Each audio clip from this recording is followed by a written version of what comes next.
दोस्तों, क्या आपको पता है कि बिना सीमेंट के ताजमहल कैसे बनाया गया?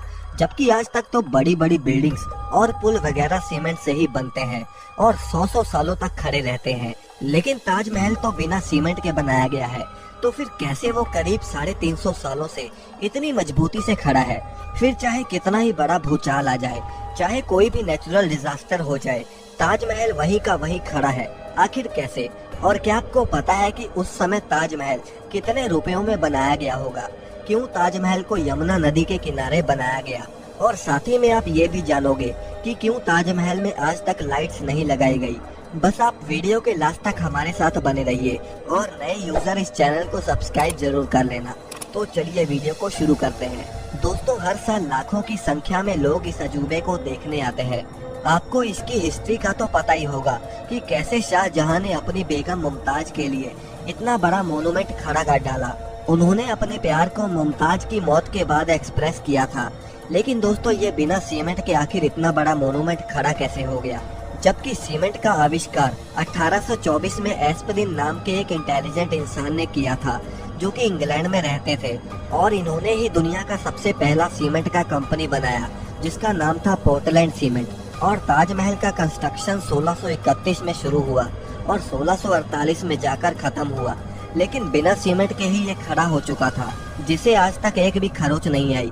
दरअसल सीमेंट के इन्वेंशन से पहले आर्किटेक्ट एक खास तरह के पेस्ट का इस्तेमाल करते थे, जिसमें बहुत अजीब अजीब चीजें होती थी। और अगर ताजमहल की कंस्ट्रक्शन की बात करें तो इसमें बहुत सारे सेमी प्रीशियस स्टोन्स जैसे कि अकीक, येमेनाइट, फिरोजा, लजवाड, मूंगा, सुलेमानी, लहसानिया, तमरा, ये सब पत्थर यूज होते थे, जो कि बहुत ही रेयर स्टोन्स थे। और ये उस समय Russia, Rajasthan, Uzbekistan, Iran, Israel, इन सब तरह के दुनिया भर के अलग अलग देशों से मंगाए गए थे। इसमें कुछ अल्ट्रा रेयर स्टोन्स भी यूज हुए थे, जैसे कि तिलाई, पाइजहार, अजूबा, नखोड़, जो कि इतने रेयर है कि पता नहीं शाहजहां ने इन्हें कैसे अरेंज किया होगा। लेकिन जो भी उन्होंने किया वो तो एक काबिलियत तारीफ है। और तो और जो सीक्रेट पेस्ट ताजमहल को बनाने में इस्तेमाल होता था, उसमें गुड़, बतासा, बेलगरी का पानी जैसी और भी बहुत सारी चीजों को डालकर पेस्ट बनाया जाता था। और ये पेस्ट सीमेंट जितना ही स्ट्रॉन्ग होता था। दोस्तों, जहाँ बुर्ज खलीफा की नींव बड़े बड़े स्टील के पाइप से रखी गई, वहीं ताजमहल की नींव लकड़ियों से रखी गई थी। अब आप कहीं ये तो नहीं सोच रहे कि भला लकड़ी की नींव 370 साल से कैसे चल रही है?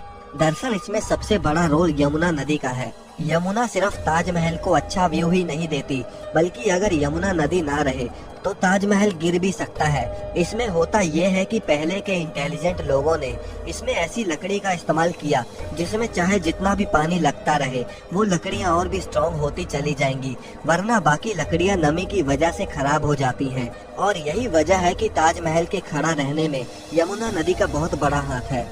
और अगर यमुना नदी सूख गई तो ताजमहल भी उसके बिना खड़ा नहीं रह पाएगा। अब दोस्तों, आपने देखा होगा कि ताजमहल के आसपास के चारों मीनार एक दूसरे से परपेंडिकुलर खड़े नहीं हैं। मतलब ये कि वो स्ट्रेट नहीं खड़े हैं, और ऐसा भी जानबूझकर किया गया था। दरअसल ऐसा इसलिए किया गया कि अगर कभी जोर का भूकंप आता भी है तो वो चारों मीनार ताजमहल से दूर गिर जाए, और इस तरह भूकंप के झटके ताजमहल तक पहुँचने से पहले इन मीनारों में ही ऑब्जर्व हो जाए, और इस तरह इस पर भूकंप का भी कोई असर नहीं होगा और वो सुरक्षित बच जाएगी। अब दोस्तों, बात करते हैं कि ताजमहल को आखिर उस समय बनाने में कितना खर्चा आया होगा। आप जानते हैं कि उस समय 1 रुपए की कीमत भी बहुत ज्यादा होती थी, और अगर इन्फ्लेशन के हिसाब से देखें तो आज ताजमहल की कॉस्ट आती है अप्रोक्स 1 से लेकर 2 बिलियन डॉलर्स, यानी करीब 8,000 करोड़ से लेकर 10,000 करोड़ तक इस मोनूमेंट को बनाने में खर्चा हुआ है। अब दोस्तों, ताजमहल में लाइट क्यों नहीं लगाई गई, क्या आप जानते हैं? दरअसल ताजमहल का सफेद रंग लाइट को सबसे ज्यादा रिफ्लेक्ट करता है, और इसीलिए अगर रात के समय ताजमहल पर लाइट्स लगा दी गई तो ताजमहल के पत्थर लाइट को रिफ्लेक्ट करेंगे, और साथ ही में ताजमहल भी काफी ज्यादा चमकेगा, जिससे आसपास के कीड़े मकोड़े उस पर आके चिपकेंगे और ताजमहल के पत्थर को भी नुकसान पहुंचाएंगे। और यही वजह है कि आज तक ताजमहल पर लाइट्स नहीं लगी। दोस्तों, वीडियो अगर पसंद आई तो इसे लाइक करके चैनल को सब्सक्राइब करना ना भूलें।